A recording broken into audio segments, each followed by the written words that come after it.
Assalamualaikum warahmatullahi wabarakatuh. Perkenalkan, saya Eriza Reziata dengan NPM 10080018404 dari bidang jurnalistik Fakultas Ilmu Komunikasi Universitas Islam Bandung. Di sini saya akan menjelaskan hasil penelitian atau skripsi saya dengan judul Praktik Jurnalisme Lingkungan dalam Pemberitaan Pembangunan Bendungan Bener Desa Wadas Kabupaten Purworejo, Jawa Tengah.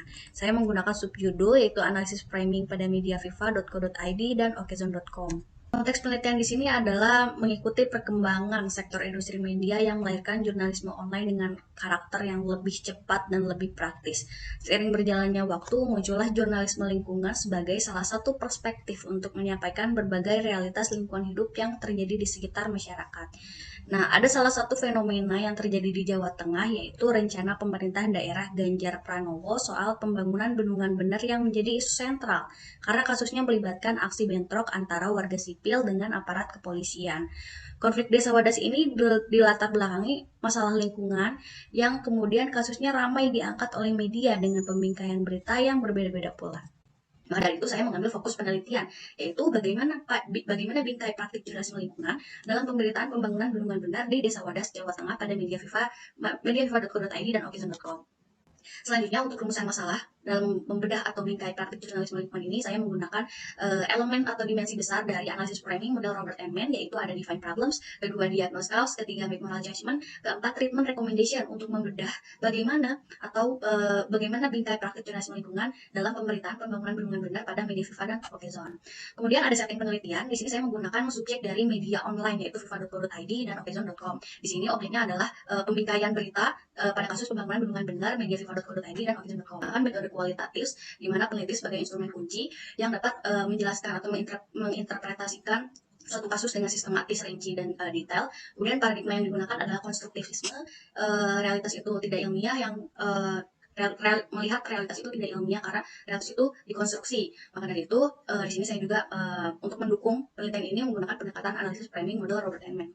Pada bagian analisis pembahasan dan temuan penelitian, mulai dari viva.co.id saya akan menjelaskan mulai dari 4 elemen besar, yaitu define problems yang mengarah pada dampak pembangunan yang justru berimbas kepada masyarakat Desa Wadas.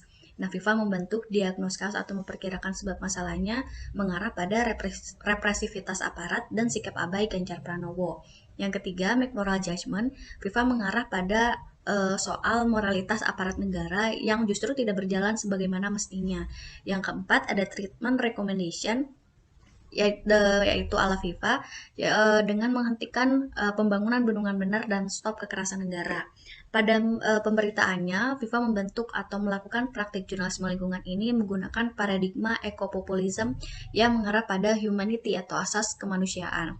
FIFA.co.id ini membentuk pemberitaannya dengan paradigma ekopopulisme yang berpihak kepada kaum-kaum lemah, yaitu mengarah pada masyarakat Desa Wadas yang dianggap sebagai korban dari adanya rencana pembangunan bendungan bener yang dibentuk oleh pemerintah atau khususnya saat itu pemerintah daerahnya adalah Ganjar Pranowo.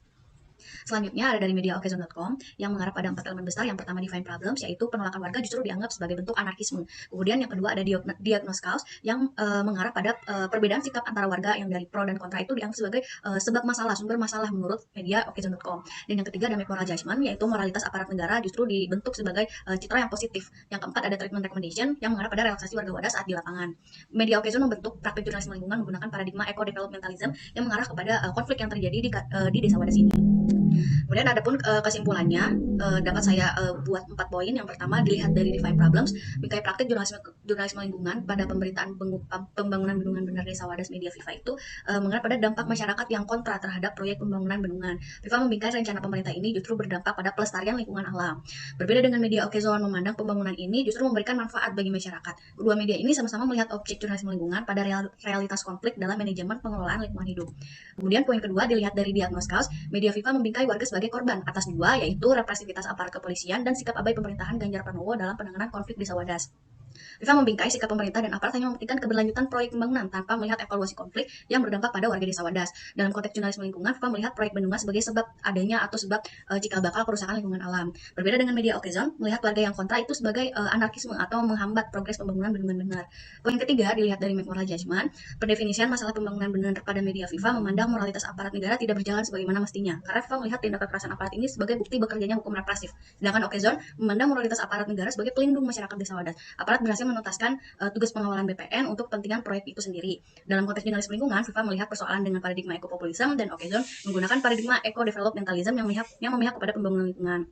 Poin keempat, lihat dari treatment recommendation, di mana FIFA menunjukkan pro kontra warga untuk dijadikan pertimbangan bagi pemerintah. Penyelesaian mengarah soal desakan pembebasan penangkapan warga, kemudian menarik mundur aparat kepolisian, dan pemberhentian proyek pembangunan bendungan benar. Sedangkan penyelesaian ala media Okezone itu mengarah pada upaya aparat kepolisian dalam mengkondusifkan kekacauan yang terjadi di lapangan atau di desa Wadas. Saya membentuk juga saran praktis dan teoritis, yaitu pemahaman menyeluruh tentang analisis framing ini dapat menjadi upaya cara media untuk menyikapi persoalan lingkungan hidup yang banyak terjadi di Indonesia ini. Perlu pengkajian lebih dalam memahami jurnalisme lingkungan yang tidak hanya soal konflik alam, tapi mengarah kepada cita-cita untuk melestarikan lingkungan alam yang lebih asri lagi menggunakan perspektif media. Kemudian secara teoritisnya, isu tentang persoalan lingkungan hidup itu kurang menjadi perhatian publik. Setidaknya media ini harus mengupayakan eksistensi persoalan lingkungan hidup melalui pemberitaannya secara lebih utuh atau lengkap. Sekian presentasi hasil penelitian saya. Mohon maaf bila ada kesalahan. Wassalamualaikum warahmatullahi wabarakatuh.